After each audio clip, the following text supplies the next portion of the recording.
Como é que o arminiano responde objetivamente essa questão? Foi Deus que decretou as maiores atrocidades da humanidade? Então, a resposta arminiana, nesse início de programa, é não.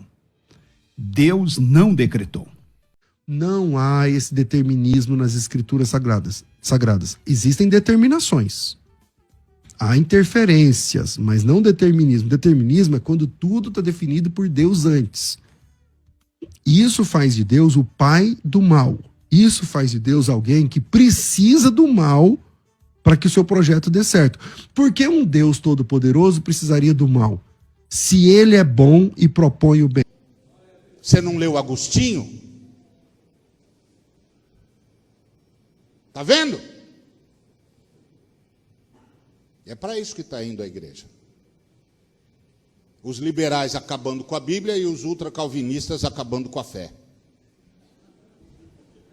E eu sou calvinista, por isso que eu falo. Não ia falar dos arminianos, porque eu não sou arminiano, eu sou calvinista.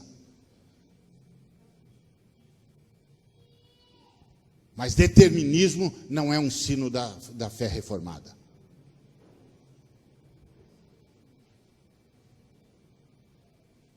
Esse é o ponto. Deus interfere na história todas as vezes que tem de interferir. A Bíblia diz que se você tomar a ceia indignamente, você morre antes do tempo. A Bíblia diz que quem vive da espada morre pela espada, que os perversos viverão metade dos seus dias, que os que temem o Senhor vivem mais tempo, que quem honra o pai e a mãe prolonga os dias na terra. Que determinismo que tem aqui? Nenhum. Nenhum. Isso é conversa de gente que não quer se responsabilizar pelos seus atos. Se você tem alguma recomendação de figura histórica ou organização cuja face oculta deve ser desmascarada, escreva nos comentários. E para aqueles que acham que seus segredos estão enterrados em segurança nas covas perdidas da história, tenham cuidado. Pois existem 3 coisas que não podem ser escondidas por muito tempo: o sol, a lua e as faces ocultas, que eu vou revelar.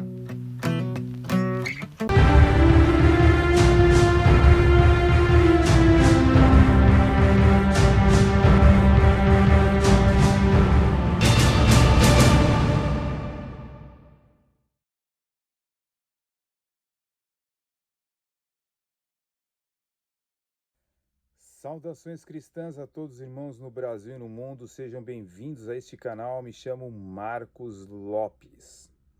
Diz a palavra santa, inerrante, infalível, a palavra de Deus, em Provérbios, capítulo 19, versículo 21. Muitos propósitos há no coração do homem, porém o conselho do Senhor permanecerá. Diz também Provérbios, capítulo 21, verso 1, como ribeiros de águas, assim é o coração do rei na mão do Senhor, que o inclina a todo o seu querer. Temos aqui com a tradução que, do meu ponto de vista, é a melhor, que vem dos textos Receptus, tá? ACF, tá bom?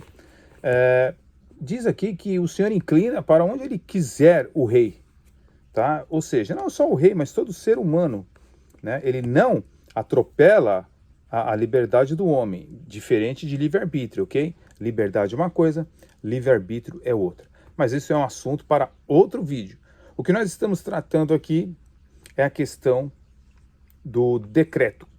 Os mitos sobre a teologia reformada que as pessoas fazem sobre os decretos de Deus. A questão é, nós vimos aí no início um vídeo do Jamierson de Oliveira, certo? Onde ele não entendeu nada sobre esse assunto. Assim como também existe pessoas supostas reformadas, como Ariovaldo Ramos, que é de ideologia esquerdista, que também não entendeu absolutamente nada sobre teologia reformada, porque não entendeu nada. Agora, o que acontece? As pessoas, elas tentam traçar esse assunto tão complexo, né, que é sobre o decreto de Deus. Como nós vimos, este vídeo aí inicial, os defensores do arminianismo, eles fazem as suas declarações.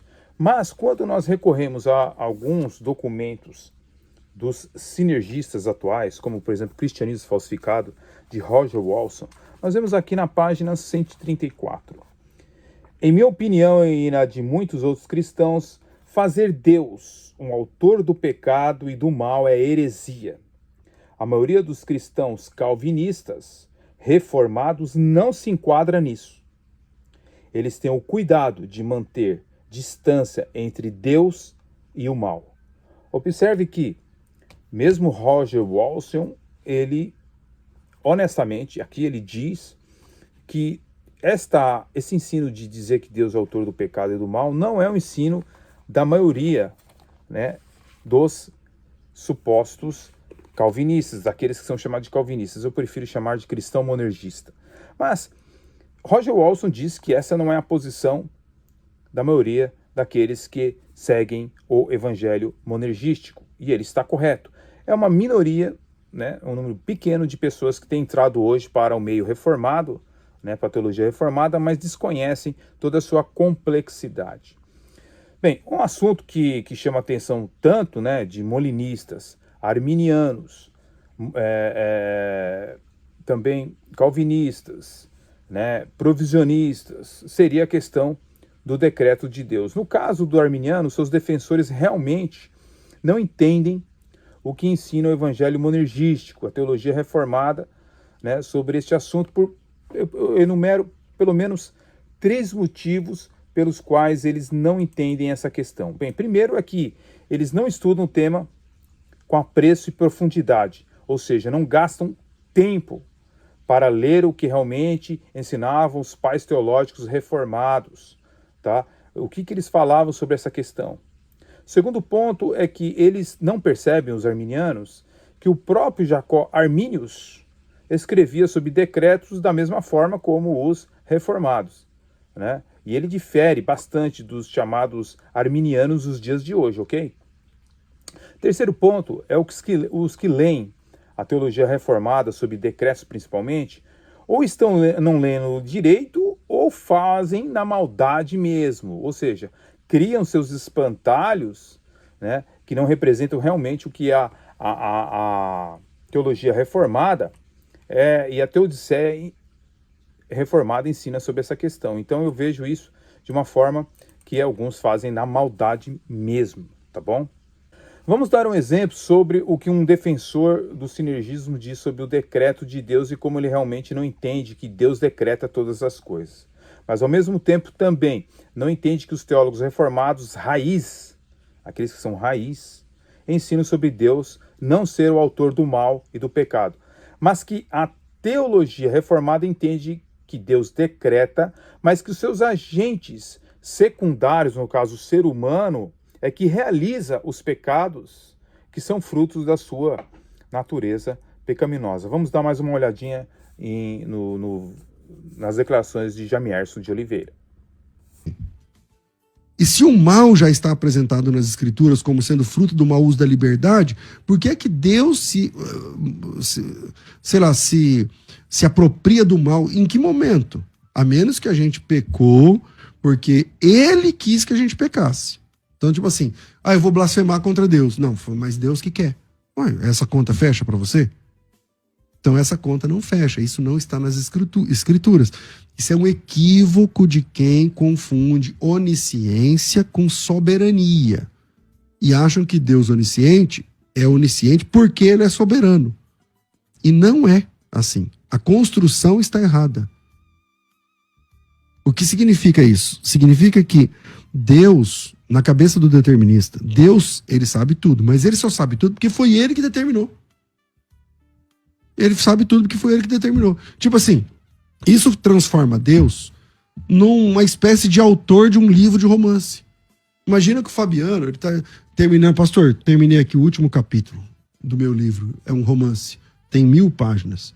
Aí eu falo assim pra ele, e como termina? A menina, a mocinha, ela fica com o rapaz? Aí ele diz, não fica. Eu digo, como é que você sabe? Aí ele responde o quê? Ué, foi eu que escrevi. Eu escrevi, eu sei como termina. Esse é o Deus determinista. Ele sabe o fim de tudo por uma razão. Porque ele definiu. Porque ele decidiu tudo. Isso não é onisciência. O que é onisciência? Onisciência é a capacidade de saber tudo sobre todos, o tempo todo, em todo o tempo, sem, contudo, ter decidido nada. O problema foi seu, você decidiu, mas eu sou onisciente e eu sei que você decidiu. Onisciência não depende da soberania de Deus. O que é onisciência? Onisciência é eu chegar no Fabiano e falar assim pra ele: o seu livro vai terminar assim, né? E aí eu conto o final do livro. Aí ele olha pra mim: ué, vai, como você sabe? Aí eu digo: eu sei porque eu sei tudo. Então, isso é onisciência. Então tem diferença entre onisciência e soberania. Deus sabe tudo sobre as suas criaturas o tempo todo e todo o tempo. E não é porque ele sabe que ele é culpado das obras que essas pessoas estão fazendo, meu Deus do céu. Então, soberania é a capacidade de Deus interferir quando quer, onde quer e tal, mas ele só faz isso quando ele tem um propósito redentor. Ele intervém nas escrituras o tempo todo, quando tem um propósito redentor. Então, se você confunde soberania com onisciência, você pode transformar Deus no pai da maldade, que esse é o problema que o pessoal determinista, os supralapsarianos, tem para resolver. E aí, quer dizer, essa pessoa vai construir o Deus do Epicuro, do qual eu falei agora, para quem a Teodiceia é um problema. Bem, estão aí então as declarações de Jamiarson de Oliveira concernente a decretos. Ele não entende como realmente a teologia reformada verdadeira ensina sobre essa questão. Talvez ele esteja tentando rebater aqueles que são chamados ocasionalistas. Um nome difícil, né? São os calvinistas que creem que Deus é o autor do pecado e do mal, mas é uma linha pequena, não é a maioria. A vasta maioria, ela está enquadrada nas escrituras e nas confissões reformadas, não abandonando as confissões reformadas para falar sobre o assunto. Mas, infelizmente, existe um número pequeno, influenciado por alguns livros de pessoas que se dizem ser reformadas, e até mesmo pela seu entendimento, a sua interpretação da que ele faz da Bíblia, então ele chega ao conceito que Deus é o autor do pecado e do mal. Mas não é este o ensino que foi ensinado por Calvino, Lutero, pelas confissões, pelos reformadores, mas indiferente deles, principalmente a Bíblia. Não é isso que a Bíblia ensina, mas serve para que os arminianos acusem, né, os calvinistas de ensinarem tais coisas. Bem, os decretos de Deus, eles são impossíveis de ser frustrados, conforme nós vemos em várias passagens, como Jó 23, 13 e 14, Isaías 43 e 13. Ou seja, os decretos de Deus são impossíveis de serem frustrados. E eles sobrepõem aos propósitos humanos, conforme Daniel 4 e 35, Provérbios 19 e 21 e por aí vai indo. Bem, e os decretos de Deus, né, sendo perfeitos, eles não sofrem também alterações, tá bom? Conforme várias passagens, Salmo 33 e 11, Isaías 46 e 10, tá? Então, os decretos de Deus, eles sobressaem aos propósitos humanos, eles são perfeitos e não sofrem alterações. Agora, o mais impressionante é que o que disse Jacó Arminius sobre o assunto, né? Então, quando a gente vê Jacó Arminius falando sobre o assunto, ele bate justamente com a teologia reformada, né? E a estes sucede o quarto decreto, pelo qual Deus decretou salvar e condenar certas pessoas em particular. As obras de Armínio, volume 1, página 227, no português. Bem, essa declaração entende-se que, primeiro, né, Armínio ensina de alguma forma uma dupla predestinação, mesmo que você pegue outras literaturas dele e parece que não vai ter esse entendimento, mas ele diz, com todas as letras, que Deus decretou salvar e condenar certas pessoas em particular. Bem, em segundo plano, se o eterno decreto de Deus, certas pessoas são contempladas como objetos da sua salvação e da sua condenação, algumas dessas pessoas podem ter então, o seu destino já traçado ou modificado no tempo? Não pode. Essas pessoas não podem ter o seu destino modificado no tempo. Já está decretado. Terceiro ponto. Se no eterno decreto de Deus certas pessoas são contempladas como objetos da sua salvação, as demais pessoas que são contempladas como objetos de sua condenação são excluídas da graça. Quarto ponto, se no eterno decreto de Deus certas pessoas são contempladas como objetos de sua salvação, certamente a morte salvífica de Cristo é aplicada a elas. Então não as demais. Agora, a coisa complica mais para os arminianos, além de Jacó Arminius, quando ele faz alguma... Eu citei uma declaração sobre esse quesito, existem outras, tá? Mas quando você começa a ver Armínio e quando você começa a ver também o mais importante, né, que são os lésticos, quando você começa a ver os lésticos, eles não dão margem para o arminianismo, tá? Edward Hobson, por exemplo, no Léxico Grego do Novo Testamento, página 316, traduzindo a palavra energel, que é a palavra traduzida por faz todas as coisas, ou faz, tá? Conforme você lê aqui em Efésios capítulo 1, verso 11, você lê na Bíblia Sagrada, The Bible. Vamos ver o que diz a palavra de Deus, porque é sempre bom, né, pessoal, a gente vê o que diz a palavra de Deus. Em Efésios capítulo 1, versículo 11, está escrito: nele digo que em também fomos feitos herança, havendo sido predestinados conforme o propósito daquele que faz todas as coisas, segundo o conselho da sua vontade. Efésios capítulo 1, verso 11. Bem, Efésios 1 e 11, quando você vai para, então, os lésticos e para o grego, que piora a situação, né? Essa palavra energel tem um sentido de produzir, sendo que não existe uma coisa que ocorra dentro do tempo, que não ocorra, que não seja praticamente a vontade de Deus, tá? Uma vontade divina. Então, tudo ele fez, Deus decretivamente, tá? Tudo que ocorre no mundo é obra do decreto de Deus, tá? E aqui fala do propósito daquele que faz todas as coisas. Qual foi a coisa que ocorreu que não faz parte dos propósitos de Deus? Você conhece alguma coisa? Aí você tem que entrar, né, no achismo. Olha, isso aqui é decreto de Deus, isso aqui não é decreto de Deus, isso aqui não é. Você entra no seu achismo, tá bom? A mesma palavra grega, energel, além de ter o sentido de produzir, tem o sentido de operar. Não há nada que ocorra debaixo do céu ou acima do céu que não foi obra da determinação divina, tá?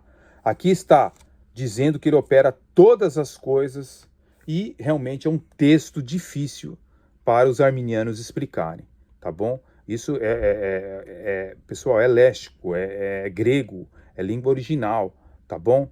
Efésios 1 e 11 eu li para vocês. Quando você vai para outros léxicos, eles dizem a mesma coisa, tá? Esse aqui, F.W. Daniel, por exemplo, um léxico do Novo Testamento grego, em português, também na página 74, diz novamente sobre a palavra energel, em Efésios 1 e 11, e é definido como produzir. E ali tem um sentido, portanto, de produzir todas as coisas, já que diz que faz todas as coisas, tá? Outro léxico também analítico grego, né? Página 148 de Haroldo Moulton. Então você vê aqui que diz literalmente que ele efetua tudo. Ele efetua tudo. Efésios 1 e 11, tá bom? Aí você, a vida dos arminianos fica difícil quando você vai também para William Mousset, analítico do grego do Novo Testamento, página 238, que você pode confirmar nas literaturas em português aí, dizendo que Efésios capítulo 1, verso 11, Deus efetua tudo. Deus efetua tudo. Ora, senhores e senhoras, se Deus efetua tudo, então é tudo mesmo, né? Agora, o Dicionário Teológico do Novo Testamento, página 281, de Gerard Hittel, né? ele define energel como agir e atuar, mostrando que no texto grego original de Efésios 1:11 é dito que todas as coisas que ocorrem são resultado das ações de Deus e que ele está por detrás das ações dos demônios, tá? Ele não faz a maldade, mas os seus agentes o fazem, tá? Então, como é que os arminianos, queridos, eles saem disso? Como é que eles saem dessas situações, desses lésticos que nos apresentam essas questões? Quando você vai para lésticos também em inglês, como o novo dicionário Strong, certo?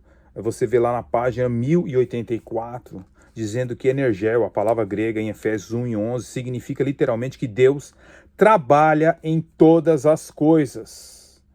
É ativo em todas as coisas. Então, é operativo em todas as coisas. Como é que os defensores do arminianismo, eles saem dessa situação? Como? Explica para mim, né? Aí você pega uma chave linguística do Novo Testamento grego, página dos 387. Anota aí, para o vídeo e anota, e vai lá conferir. Não acredita em mim, não. Vai lá conferir, tá?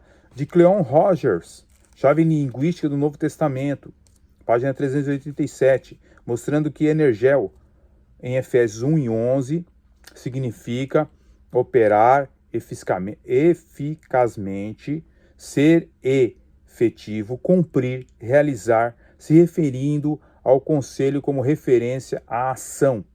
Deus manifestando-se em ação. O que poderia, então, dizer, né, os defensores do arminianismo? Vamos a observar os originais, a língua grega, os lésticos, tá? Então, a gente vê que realmente toda aquela crise nas igrejas reformadas, que foram criadas pelos remonstrantes, é algo, irmãos, que trouxe um problema para a igreja, né, dos Países Baixos. Foi algo devastador. Então, todos esses debates que tem hoje, David Hunt e James White, todos esses debates que existem hoje, tá, simplesmente foram eles que deram o start, o início de tudo isso. A igreja estava lá formadinha e houve sempre, evidentemente, que ia surgir cedo ou tarde aqueles que questionam as verdades de Deus. Sempre vai existir na história humana, né? Então, o que acontece?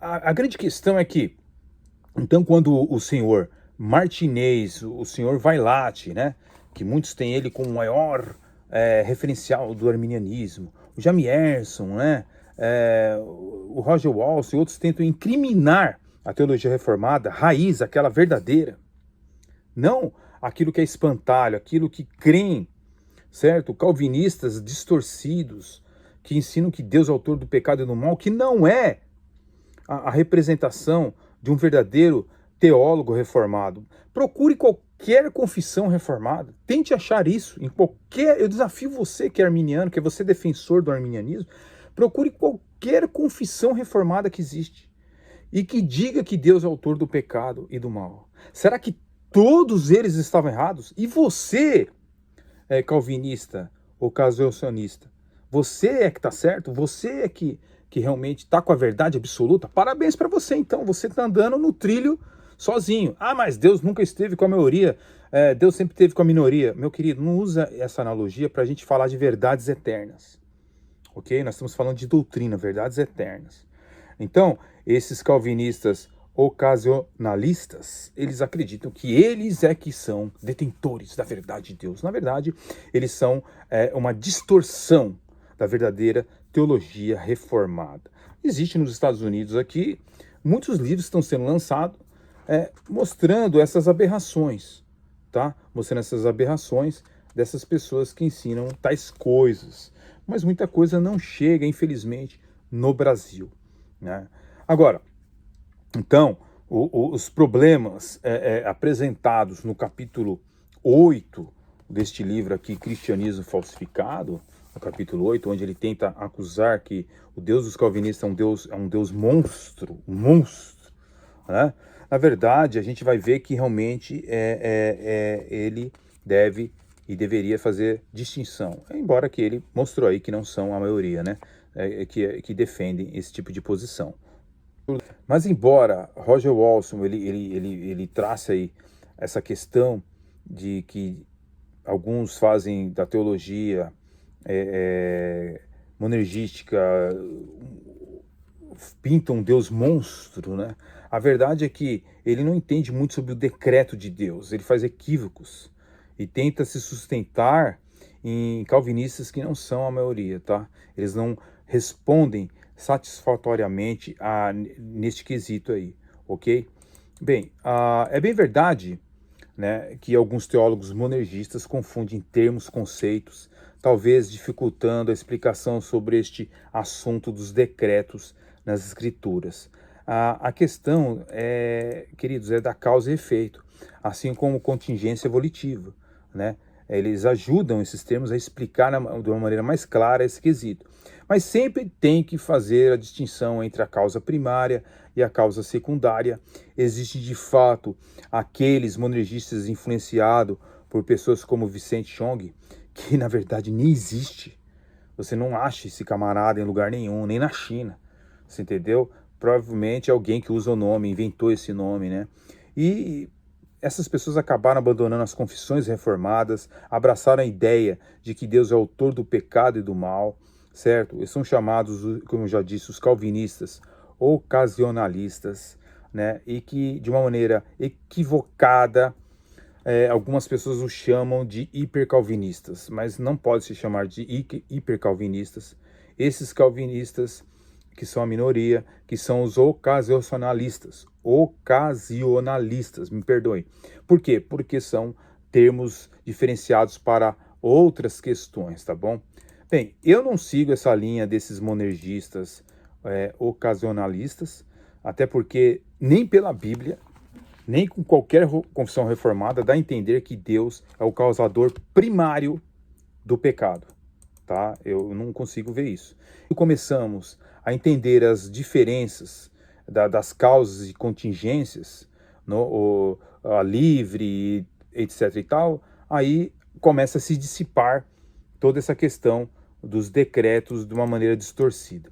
Bem, segundo me passaram, agora nesse ano 2024, temos alguns nomes de cristãos monergistas, como Hugo Badini, né, e um tal de Clinton Ramachot, e outros que entendem essas questões que eu citei aí acima, certo? Eles entendem então que Deus é autor do pecado e do mal, e aí tem seus discípulos e começam a pregar esse tipo de evangelho, vamos dizer assim, esse ensino falso. Mas a grande questão é que existe ótimas teses escritas no Brasil que deveriam ser lidas e verificadas, como, por exemplo, o artigo do apologista Jailson Serafim, certo? Que apresenta a falácia desse ensino de Deus ser o autor do pecado e do mal. Aconselho que você veja esse artigo, que é muito pertinente para os nossos dias. Outro ponto importante dessa discussão é que até os chamados medalhões da teologia reformada, né, em muitas ocasiões, também não respondem adequadamente também sobre essa temática, fazendo com que os opositores da teologia reformada façam vídeos com cortes, entendeu? E satirizem as suas argumentações. Bem, ao meio de tudo isso, temos os neopuritanos, os neocalvinistas, em algumas ocasiões também mais confundem do que ajudam nesse quesito, né? Eu já tratei em outros estudos a diferença entre fatalismo, determinismo e decretos, onde eu deixarei algumas dicas de vídeo aqui embaixo do vídeo para que você possa entender as diferenças, tá? Agora, os decretos de Deus praticamente são os seus planos, certo? E desígnios pré-estabelecidos, tá? Perfeitos e imutáveis, por meio dos quais ele dirige soberanamente a história e realiza sua vontade soberana em todo o universo, atingindo assim os seus propósitos santos. Os decretos de Deus são impossíveis de ser frustrados. Como eu já disse, eles sobrepõem aos propósitos humanos e, sendo perfeitos, eles não sofrem qualquer tipo de alteração. Bem, devemos lembrar que a oração do crente não tem força para alterar os planos de Deus, tá? Textos que dão essa impressão, como por exemplo Ezequiel 32, verso 9 a 14, que você pode ler na sua Bíblia, eles devem ser entendidos no sentido de que a aparente mudança no desejo do Senhor já estava fixada em seus planos pré-estabelecidos, sendo a própria oração parte integrante desses planos. Então, as orações não devem ser desestimuladas, elas devem ser continuadas, porque Jesus disse: orai sem cessar. A palavra de Deus nos recomenda. E é por isso que, mesmo sabendo que Deus já tem tudo planejado, o crente deve orar. E passagens bíblicas como 2 Samuel, capítulo 7, verso 27 a 29, Daniel, capítulo 9, verso 2 a 3, Apocalipse 22 e 20, mostram pessoas orando mesmo depois de Deus ter revelado o que tinha planejado fazer. Então, isso não é uma desestimulação os decretos, não pode ser uma desestimulação a orar. Aliás, convido você que é cristão aí, calvinista, a orar mais e deixar um pouco a letra, para que você tenha uma vida mais santa, certo? Que você possa se dedicar a ajudar o próximo também, ok? Tem muitas pessoas que estão só na letra, e a letra, meu querido, não pode ficar só na letra, tá bom? Então os decretos de Deus também, queridos, eles abrangem a história, tá? O Senhor determinou os tempos de ascensão e a queda de todos os povos e também as regiões específicas que deveria ocupar, tá? Tem os decretos, a gente vê os decretos sobre a Síria, sabe, os decretos sobre a Babilônia, as mãos de Deus em toda a história. Deus decretou também a destruição de nações por meio dos babilônios e por aí vai indo, tá?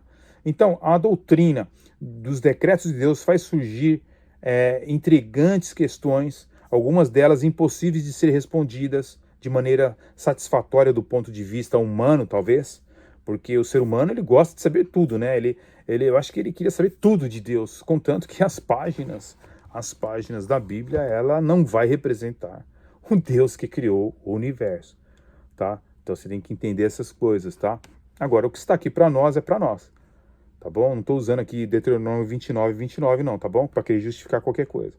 Eu só estou dizendo que os decretos de Deus, eles estão relativos à salvação e não devem desencorajar o evangelismo, porque se você pegar o livro Heróis da Fé, por exemplo, da CPAD, que é de uma editora pentecostal, a maioria que está lá naquele livro eram cristãos monergistas, porque eles entendiam que o ID tem que ser cumprido, o ID ele tem que ser obedecido, e eu não sei quem é eleito, quem não é, o que importa é que eu tenho que pregar o evangelho. É isto que tem que acontecer dentro da questão dos decretos de Deus, tá bom? Então é isso que eu tenho que entender sobre esses decretos de Deus. Então, pessoal, existe muitas questões a serem tratadas. Eu poderia tratar aqui muitas questões, mas o importante é que você tem que entender que a teologia reformada, raiz mesmo, ela não ensina essas coisas que Deus é o autor do pecado e do mal, tá bom? Então, por exemplo, se você pegar as declarações, eu vou pegar aqui as declarações aqui, para você ver, Samuel Falcão, pastor presbiteriano, livro Escolhidos em Cristo, página 18.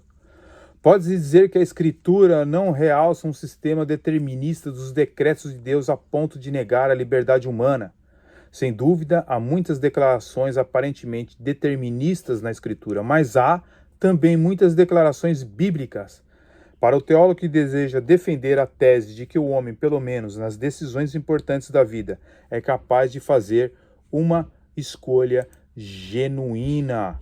Então, meus queridos, quando você começa a investigar os documentos da Igreja Presbiteriana, que é a maior representação da teologia reformada, você lê que não tem nada a ver com ensinando esse negócio de Deus ser autor do pecado e do mal. O governo divino de todos os eventos não torna Deus o autor do pecado? Assim como Lutero, Calvino distingue entre a vontade revelada e a vontade oculta de Deus, ao enviar Cristo para a cruz, a Bíblia diz que Herodes e Pilatos estavam cumprindo o que Deus havia determinado, conforme Atos capítulo 4, versículo 27 e 28. Ao mesmo tempo, eles também estavam violando a vontade expressa de Deus revelada em sua lei. Vez após vez, Calvino apela ao mistério e à incompreensibilidade das ações de Deus. O problema do mal é tão difícil precisamente porque não podemos entender como as tragédias da vida contribuem para a maior glória de Deus. A fé verdadeira percebe que por detrás dos sofrimentos, que em si mesmos são maus, existe um Pai de justiça, sabedoria e amor que prometeu nunca abandonar-nos. Essas questões não se pode submeter Deus aos padrões humanos de julgamento. Queridos, e aquele sino de Dort, que é tão detestado pelos arminianos, né, e pelos católicos, tá? Ele diz o seguinte: a Escritura Sagrada mostra e recomenda a nós esta graça eterna e imerecida sobre nossa eleição, especialmente quando, além disso, testifica que nem todos os homens são eleitos, mas que alguns não são, ou seja, são passados na eleição eterna de Deus, de acordo com seu soberano, justo, irrepreensível e imutável bom conselho. Deus decidiu deixá-los na miséria comum em que se lançaram pela sua própria culpa, para lhes concedendo a fé salvadora e a graça da conversão. Para mostrar sua justiça, decidiu deixá-los de seus próprios caminhos e debaixo de seu justo julgamento, e finalmente condená-los e puni-los eternamente, não apenas por causa de sua incredulidade, mas também por todos os seus pecados, para mostrar a sua justiça. Esse é o decreto da reprovação, qual não torna Deus autor do pecado, porque tal pensamento é blasfêmia, mas o declara o temível, o irrepreensível e justo juiz e vingador do pecado. Queridos, então, quando os arminianos dizem, né, que é herético, o ensino dos calvinistas, saiba de uma coisa, que ninguém, teólogo nenhum que é consistente nas escrituras e que é reformado raiz, tá? Ele ensinou tal coisa e nem as suas confissões reformadas, tá bom? É interessante que quando eles nos chamam de hereges, né, eles deveriam olhar para o passado, porque até em 1619, se você fosse um arminiano, você seria um herege. Em nossos dias, se você é um calvinista, você é um herege. O arminianismo agora é a doutrina padrão da igreja e nas escolas governamentais. Isso você lê no livro Os 5 Pilares do Evangelho do Gladiador, página 337. E por que isso? Resposta: o iluminismo trouxe a razão no lugar da fé. O que é mais fácil de acreditar é o que a razão faz. Meus queridos, então, está aí o nosso pequeno estudo para que vocês possam entender que ninguém, em sua sã consciência, tá? Um reformado mesmo, verdadeiro, ensina essas coisas, tá? Então, eles estão extremamente equivocados, não entenderam a teologia reformada e acham que nós estamos mentindo ainda por cima, mesmo com documentação mostrando e provando as coisas, ok? Deus abençoe a sua vida, fique na paz e até o próximo estudo. Amém. Mas isso aí, cara, não tem o que fazer, meu irmão. Isso aí é a minha indignação também, sabe? É a indignação do irmão Felipe Estevam, a indignação de todo mundo aqui. O problema é o seguinte, eles não estão fazendo isso porque eles realmente acreditam nisso, entendeu? E- Quando o César Cavalcante tomou um pau do Granconato, ele percebeu que ele estava errado. Entendeu? Mas eles estão fazendo isso porque é o que eu conversei com um irmão hoje da minha igreja. É o cristianismo ideológico, entende? Mas assim, ele já é conhecido como um apologista, ele já é conhecido como um pastor, então ele não quer dar o braço a torcer e dizer, gente, ó, eu estou errado. Quando eu me tornei calvinista, quando eu me tornei um reformado, eu tive que sentar no banquinho da igreja e aprender muita coisa, cara. Sendo que quando eu era pentecostal, eu era professor lá, cara. Professor de estudo bíblico. Entendeu? Quando eu me tornei calvinista, eu tive que admitir que tem coisas que eu não sabia e eu precisava aprender. Eu precisava de uma igreja para estar comigo, me auxiliando. E foi o que aconteceu. Entende? Agora, com esses caras, eles não querem dar o braço a torcer. Então, eles têm que admitir que, não, Deus não decreta tudo, não. Não, veja bem, tem uma outra explicação. É porque ele respeita o livre-arbítrio. Entendeu? Mesmo que isso não faça sentido, como é que Deus vai respeitar uma coisa que ele sabe que vai fazer mal para o ser humano? Ou não? Deus não sabia que ia fazer mal para o ser humano, então Deus não é onisciente. Cara, é isso. No final das contas vai cair no teísmo aberto, mas eles preferem isso do que admitir. Ok, ó, gente, o arminianismo é falso, gera liberalismo, nós estamos errados, eu vou para uma igreja bíblica. O César Cavalcante é fundador de uma igreja, comunidade cristã lá de Campinas. Você acha que ele vai abrir mão, cara, da glória que ele tem perante os homens para admitir o evangelho de Cristo, que são as doutrinas da graça? Ele não vai, cara.